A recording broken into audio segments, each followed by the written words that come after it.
পর্দায় সুরেন্দ্র চট্টোপাধ্যায় ও ড্রামাবাজি, ওখানে গিয়ে উগরে দিবে আর পুলিশকে দিয়ে ছাপা মারার। বিহারে এত ম্যাসিভ ভিক্টরি হয়েছে, 200-র উপরে সিট পেয়েছে।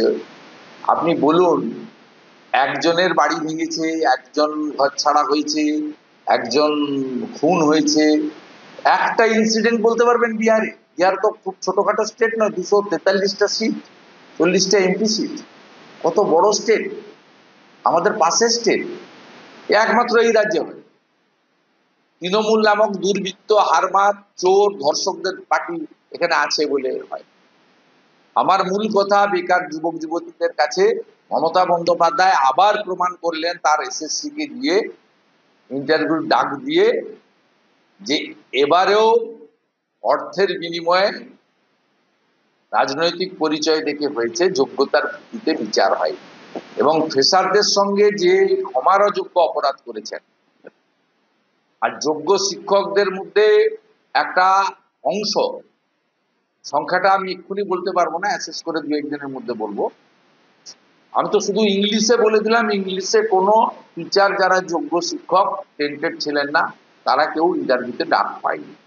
কালকে ডাকবেন কিনা জানি না, আজ পর্যন্ত পাইনি। আমি যতক্ষণ মাতাল, রেজিস্টার্ড মাতাল, মদ্যপ, এই লোকটার কোনো প্রশ্নের উত্তর দিই না। মহামান্য রাজ্যপাল মহোদয়ের ওএসডি কে সকালবেলা বলেছি, he is established and very well known drunkard of the state, please ignore him. Okay governor সাহেবের গুরুত্ব দেওয়া উচিত না। একদম পাড় মাতাল, একটা রেজিস্টার্ড মাতাল। সকলেই জানে যে পিএসসি চেয়ারম্যান বলুন, এসএসসি চেয়ারম্যান বলুন, কোঅপারেটিভ সার্ভিস কমিশনের চেয়ারম্যান বলুন, মিউনিসিপ্যাল সার্ভিস কমিশনের চেয়ারম্যান বলুন, একজনই সব জায়গায় চেয়ারম্যান, তিনি হচ্ছেন মমতা ব্যানার্জি। এসএসসির অটোনমি অনেক আগে শেষ করেছে, এবং এই মন্ত্রিসভাটা পুরোটাই জেলে যেত যারা 2022 সালে অতিরিক্ত শূন্য পদ তৈরির সিদ্ধান্ত নিয়েছিলেন মন্ত্রিসভায় 2022 সালে। শুধুমাত্র সিপিএম এর যে 96 সালে সিপিএম এর সময় তৈরি এসএসসি যে আইন, সেই আইনের একটা লাইন ফাঁক দিয়ে এরা সুপ্রিম কোর্টে, হাইকোর্টে বাঁচতে পারেনি, সুপ্রিম কোর্টে বেঁচে বেরিয়ে গেছে। সেখানে এসএসসি রুলসে ছিল অতিরিক্ত শূন্য পদ মন্ত্রিসভা চাইলে তৈরি করতে পারে, তাই সুপ্রিম কোর্টের প্রধান বিচারপতি এই জায়গায় কিছু করতে পারেনি। এর জন্য দায়ী সিপিএম, আমাদের সরকারের সময় ফাঁকটা রেখে গেছে। 2015 সালে লাস্ট এসএসসি, 2017 সালে লাস্ট পিএসসি। পিএসসি তো ব্যাপক দুর্নীতি হয়েছে, সবাই জানে। 2016, 17, 18, 15, 16, 17, 18-তে যারা WBCS পাস করেছেন, তারা কিভাবে অধিকাংশ ফাঁকা খাতা দিয়ে চাকরি পেয়েছেন। এখানে নন্দকুমারের ভিডিও ছিলেন, এখন সিনেমা টিনেমা করছেন দক্ষিণ 24 পরগনার কোন একটা ব্লকে। এদের কুকীর্তি সবাই জানে, এদের তো বলে লাভ নেই। যদি আজকে বিষয়টা আমার পিএসসি বা অন্য সার্ভিসের নয়, সামগ্রিকভাবে রাজ্যে শিক্ষিত বেকার যুবক যুবতীদের এই সময় এসেছে একে ওকে টানাটানি না করে মমতা ব্যানার্জিকে প্রাক্তন করার শপথ নেওয়ার। আর কয়েকটা মাস বাকি আছে।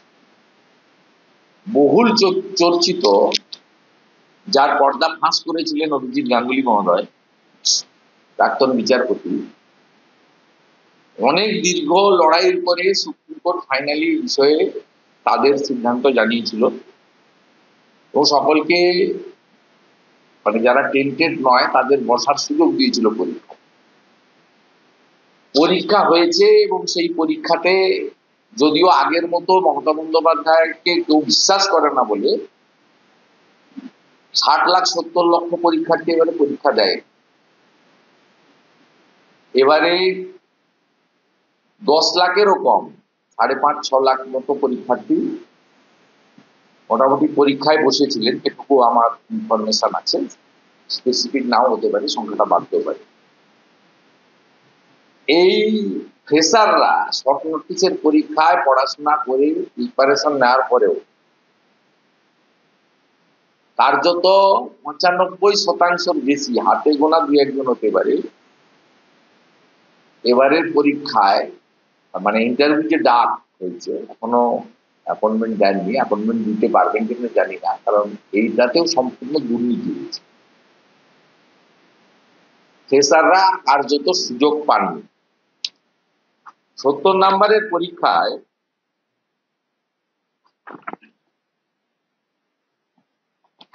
আপনার একটা সাবজেক্টে 60-কেও ইন্টারভিউতে ডাক পাবে।